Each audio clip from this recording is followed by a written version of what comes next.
Hello, welcome to the Magpie Library. I'm Rowan. This month, I've been thinking a lot about gratitude, not the forced performative kind, but the gentle practice of noticing what already lives in our hands and our hearts. The things I've reached for over and over, the comforts that have held me this year, and the small joys that have stitched my days together. I've decided to do my end of year reflection here in November. Maybe because this is the season when so many of us are doing no by November or trying to be more mindful before the holidays sweep us into gifting and spending. Maybe because the veil of autumn always makes me reflective. And honestly, it's been a difficult year for so many people, including myself. It's been a difficult few years, and it's easy, so easy, to focus on the fear and the pain and the anger and the grief in the world, to let that become the entire landscape. But taking time to hold gratitude for the good that has happened, for the comforts that we do have, for the people that we've loved and the moments we've shared, that is fuel, that is warmth, that is what keeps the darkness at bay. These things aren't frivolous. Sometimes they're the only things that remind us that we're still human, still alive, still capable of joy. So let's begin with books. It would honestly be so easy for this entire list to be nothing but books. For the last 3 years, I've been on a library award committee, which meant that I couldn't talk about most of what I was reading.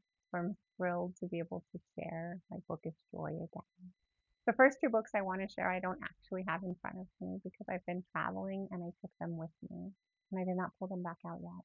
It's the poetry of Andrea Gibson. I discovered Andrea's work while I was reading for the Over the Rainbow Committee in 2021, and their words have lived in my heart ever since. Losing them to cancer earlier this summer was so painful and such an impact on so many people.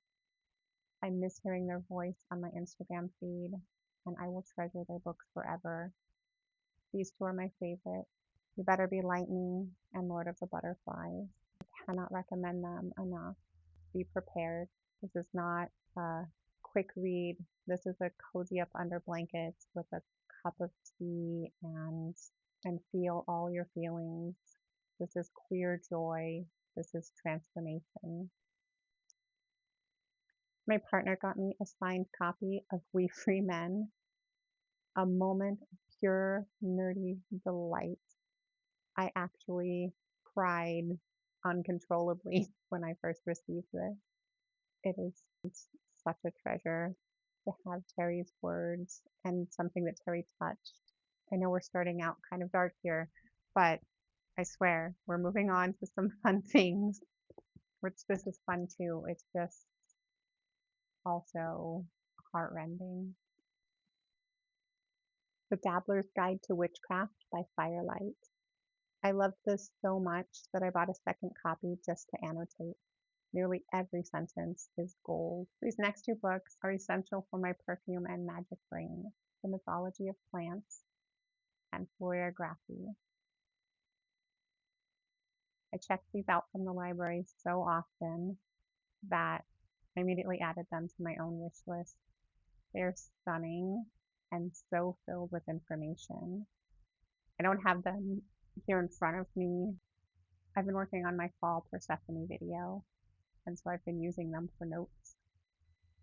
My daughter and I have been listening to the audiobooks of the Raven Boys together on road trips, and revisiting these characters through this gorgeous graphic novel has been such a joy.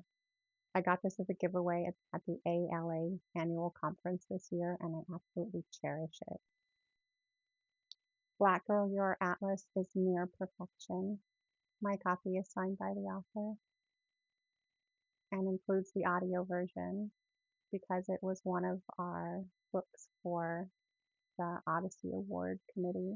Many of the books that I consume are audiobooks, and I listen to them through the Libby app from my local library or Libro FM.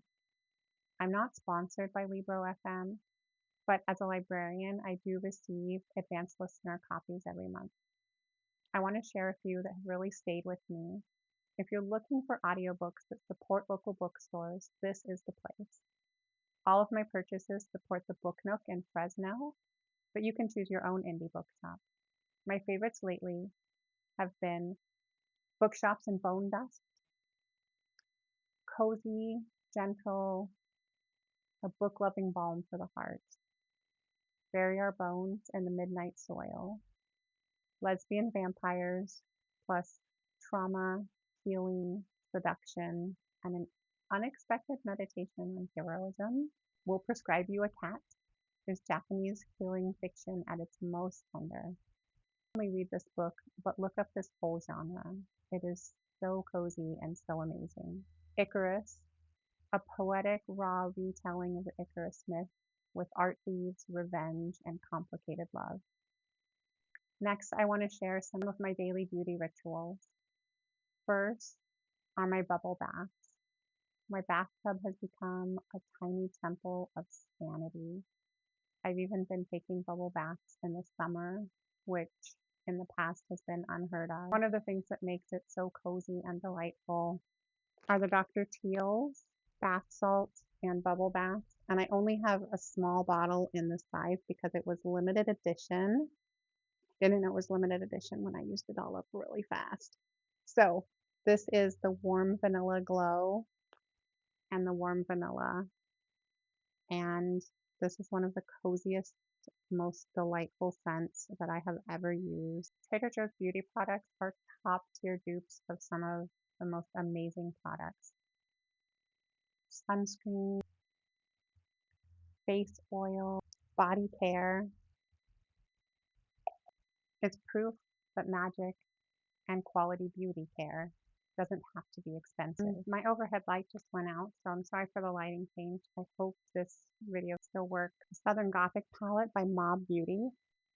I thought that the reds in this palette would be too much for daily wear, but I wear the lighter shade to work all the time. And the deep red is perfect for an evening look, and I can wear the green subtle or bold. It's really buildable.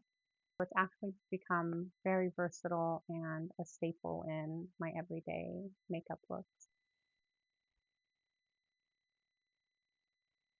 I couldn't do a monthly roundup without talking about fragrance. Scent is the quietest form of magic we carry. The way a perfume can shift energy, call up a memory, or anchor us in moments of calm. These are the scents that have held me this month, the ones that felt like tiny spells on my skin. Please excuse me while I butcher the pronunciation of this. Les Papiers by Diptyque. This is a skin scent that wraps me in a soft, hazy cocoon, warm and grounded and deeply human. The mimosa brings gentle magic of happiness and contentment, while the sesame adds a quiet layer of protection. It feels like wearing a whisper of sunlight and safety, a reminder that softness is strength. Janie by Sora Dora.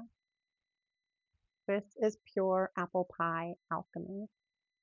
Warm dough on the counter, apples caramelizing in the oven, the smell of my grandmother's kitchen, and all the love stitched into it. Every time I smell this, I am transported. The magic here is all vibes and memory, comfort, ancestral protection, sweetness offered with open hands. Another 13 by Le Labo. I accidentally became obsessed with this one. First, I tried 13 of Hearts, the Juliana Perfumes version, which honestly sometimes I like even more. And then I fell down the rabbit hole and bought the original.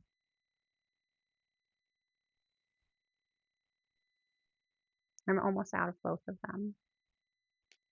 And I think I'm going to buy a full bottle of each because I really like each of them that much.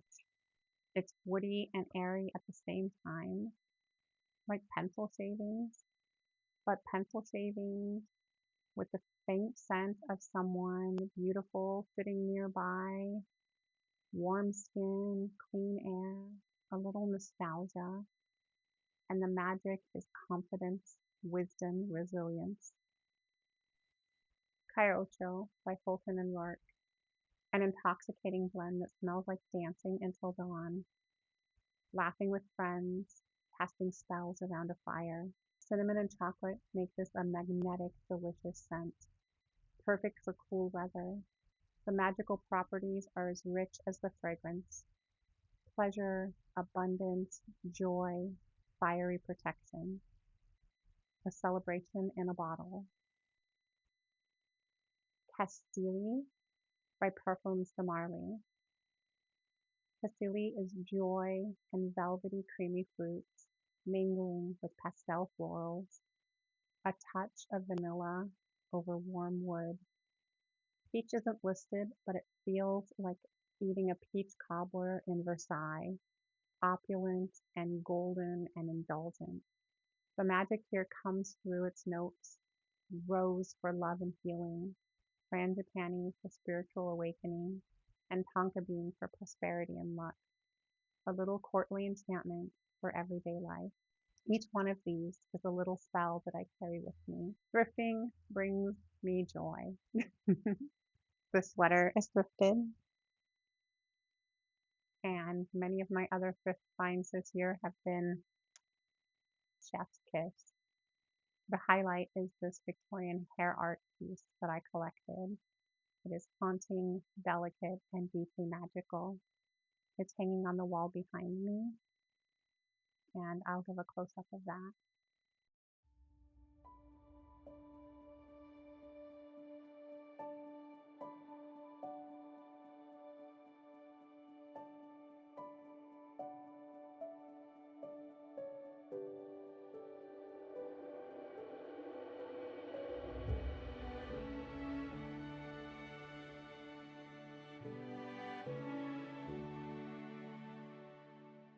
It should be no surprise that I love collecting jewelry, shiny trinkets, all in the name Magpie Library. And this year I discovered Regal Rose. These pieces are just witchy royalty.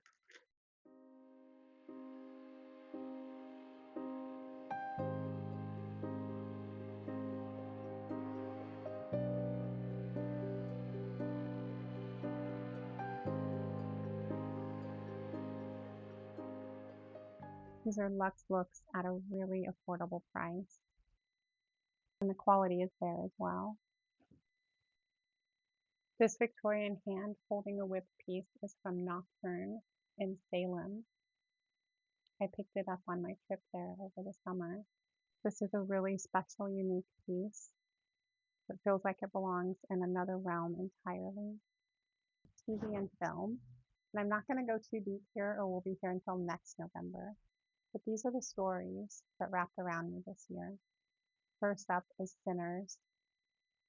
I've watched multiple times already with the breathtaking cinematography and rich, soulful storytelling. It's just amazing.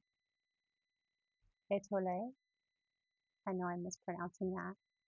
It is witty and sharp and really chaotic, but in a good way. I'm really sad it wasn't renewed. I feel like they kind of just got the story together. My Old Ass was heartwarming and funny.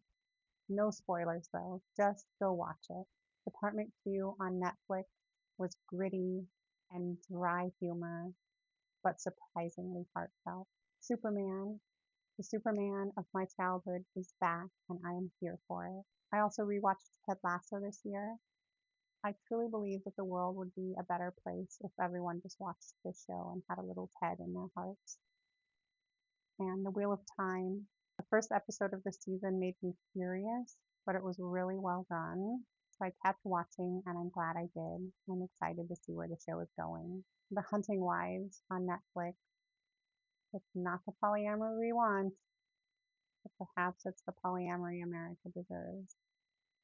I saw a lot of live shows and local art this year. Please support your local art scenes, theaters, museums, tiny galleries, weird shows. They are the pulse of the community. My favorites this year was a trip to the Oregon Shakespeare Festival, the Peabody Museum in Salem, a Hozier concert that was healing and transcendent, Dracula, a comedy of terrors, Hades Town, Will Wood with special guests, Fish in a Birdcage. Indigo Girl, playing with Melissa Etheridge. I didn't even know that was on my bucket list until I was there. I also took a class on moth pinning. Saw Alison Bechtel speak live at my library. I attended a local queer burlesque troupe that was amazing. See if there's one in your area. A paranormal circus, labyrinth in concert, and drunk Shakespeare's The Play That Shall Not Be Named, which I saw twice this year, once at Ashland as well. I also went on haunted tours in multiple cities. It's my new favorite way to meet the city's ghosts and stories. I attended the American Library Association's midwinter and annual conferences this year. If your field has conferences, go to them. They're invigorating in a way that nothing else is. I also attended Zoe Jake's Belly Dance Tarot Dance Show, which also has been touring. It was my birthday gift to myself, and I hope to go again next year. The music that has been holding my brain together: Sleep Token, Fawn, Fish in a Bird Cage, Will Wood, Massive Attack's Mezzanine album, the Royal Otis cover of Linger, Lord Huron's The Night We Met, a whole album of Soap and Skin, and the playlist that I made for the Raven Boys character Ronan, as well as a couple spoiler character playlists. I highly recommend engaging in music as a way of enhancing storytelling and your reading experience when you can. Sometimes the magic of someone else's words can help weave our hearts deeper into a story. And as we slip deeper into late autumn, I hope you take a moment to notice things that bring you joy, the small comforts, the quiet rituals, the people who make you feel like yourself. Gratitude isn't a cure-all. It isn't meant to erase the hard things, but it's a lantern we carry with us, a little warmth against the long night. Thank you for being here with me, for sharing this space, for letting me share the things that have lit up my year. If this brought you any small amount of joy, please like, share, subscribe, so that we can keep growing this community together. And until next time, remember that joy is resistance. Queer joy, Black joy, trans joy is resistance. And tend to yourself as though you are sacred, because you are. So keep showing up and shining unapologetically.